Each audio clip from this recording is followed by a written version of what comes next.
Hello everyone, this side Saleha. और आज हम क्लास 11 का पॉलिटिकल साइंस का चैप्टर 7 संघवाद को समझेंगे कि इस पूरे चैप्टर में क्या क्या चीज़ें सबसे ज़्यादा इम्पॉर्टेंट है और फेडरलिज्म होता क्या है, यानी संघवाद क्या है, उसकी विशेषताएं क्या है और क्यों ज़रूरी है, इसके बारे में हमें जानना। तो संघवाद क्या है? ऐसी शासन व्यवस्था जिसमें सत्ता यानी पावर्स जो है वो केंद्र सरकार और राज्य सरकार के बीच में बांटी जाती है।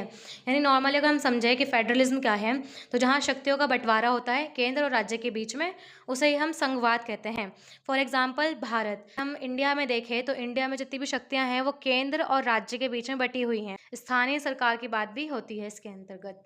नेक्स्ट टॉपिक है हमारा संघवाद की मुख्य विशेषताएं क्या है, कि आखिर संघवाद की क्या क्या विशेषताएं हैं। तो दो स्तर की सरकार होती है। पहले इसकी विशेषता यही है कि इसके अंदर दो स्तर की सरकार होती है, एक केंद्र सरकार और दूसरी राज्य सरकार। दूसरा है कि संविधान सर्वोच्च होता है, सबसे ऊपर जो है वो संविधान को रखा जाता है। सभी सरकारें संविधान के अनुसार काम करती हैं। जो भी सरकार है, चाहे वो केंद्र सरकार हो चाहे राज्य सरकार हो, वो संविधान के अकॉर्डिंग ही काम करेगी। शक्तियों का बंटवारा होता है, जैसे हमने देखा कि इसमें शक्तियों का बंटवारा होता है, केंद्र और राज्य के बीच में शक्तियों का अलग अलग बंटवारा किया जाता है। इसमें स्वतंत्र न्यायपालिका होती है, समझ चुके हैं न्यायपालिका के बारे में, कार्यपालिका के बारे में और विधायिका के बारे में। न्यायपालिका जो है इसमें स्वतंत्र है। न्यायपालिका का काम क्या होता है? न्याय दिलाने का और हमारे अधिकारों की रक्षा करने का।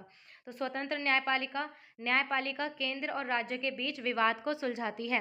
तो न्यायपालिका का काम क्या होता है? जो मेनली इसमें सुप्रीम कोर्ट का ज़्यादा रोल होता है। ये क्या करती है? अगर केंद्र और राज्य के बीच में कोई भी विवाद होता है तो उसको सुलझाने का काम न्यायपालिका का होता है। संविधान में संशोधन की विशेष प्रक्रिया।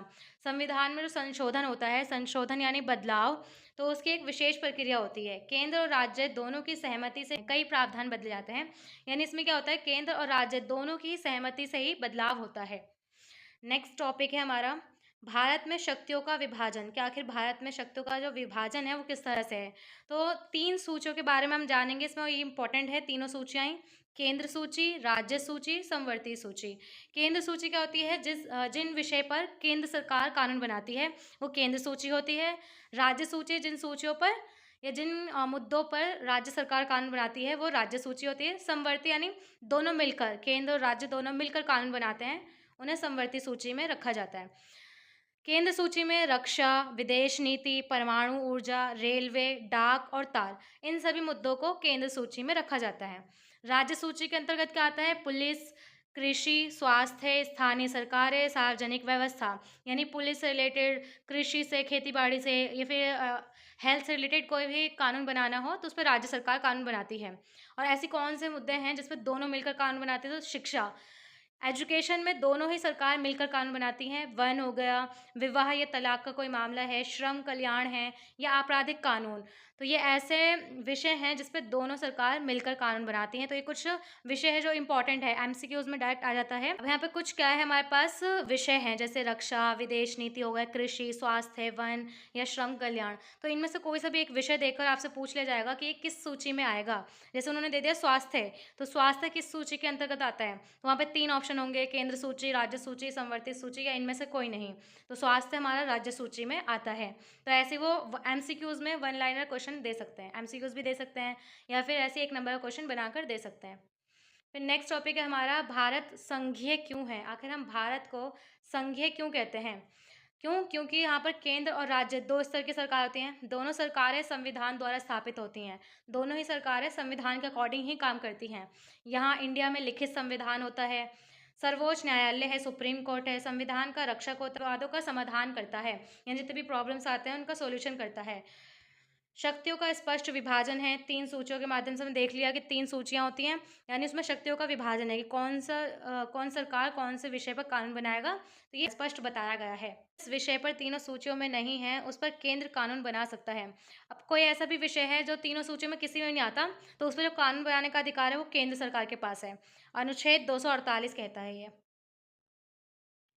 नेक्स्ट है हमारा भारत में संघवाद की चुनौतियाँ क्या क्या हैं।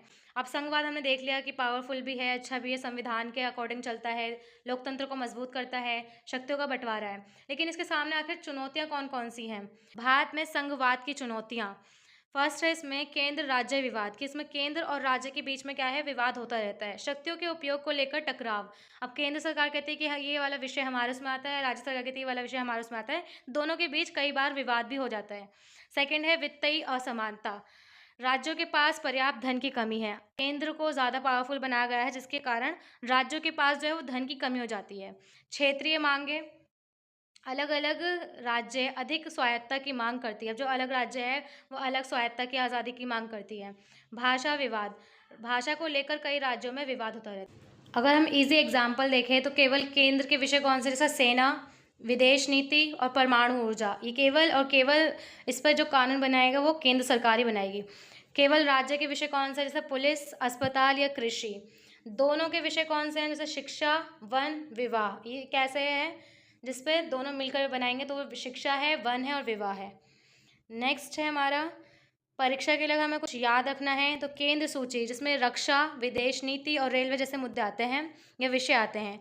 राज्य सूची जिसमें पुलिस, कृषि और स्वास्थ्य जैसे विषय होते हैं। समवर्ती सूची शिक्षा, वन और विवाह। संविधान सर्वोच्च, सबसे ऊपर संविधान को रखा गया है। भारत में 2 स्तर की सरकारें हैं, केंद्र और राज्य स्तर की।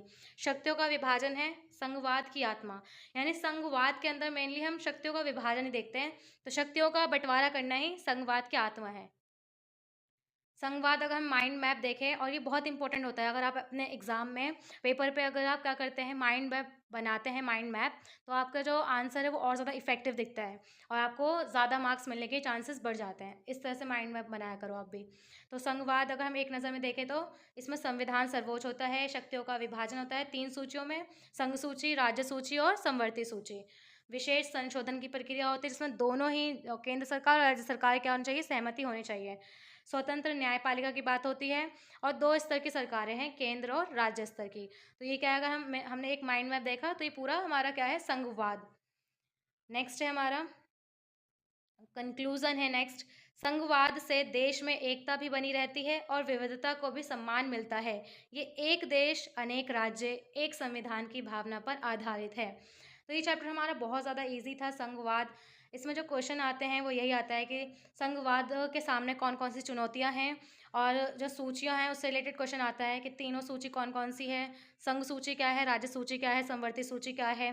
कोई सा भी एक विषय देकर आपसे पूछ सकते हैं कि वो किस सूची में आता है, या फिर विशेषता, संघवाद की विशेषताएं बताइए।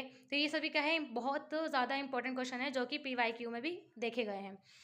ये पूरा चैप्टर और मोस्ट इंपॉर्टेंट चीज़ें कवर हो चुकी हैं। अगर आपको इसके बाद भी कोई डाउट होता है तो आप मुझसे कमेंट बॉक्स में ज़रूर पूछ सकते हैं, और आपको अगर लग रहा है कि आपको किसी और सब्जेक्ट पे वीडियो चाहिए तो आप मुझे बता सकते हैं। अगर आपको ये वीडियो अच्छी लग रही है तो आप मेरे चैनल को सब्सक्राइब कर सकते हैं, मेरे चैनल को लाइक और शेयर ज़रूर करें। Thanks for watching.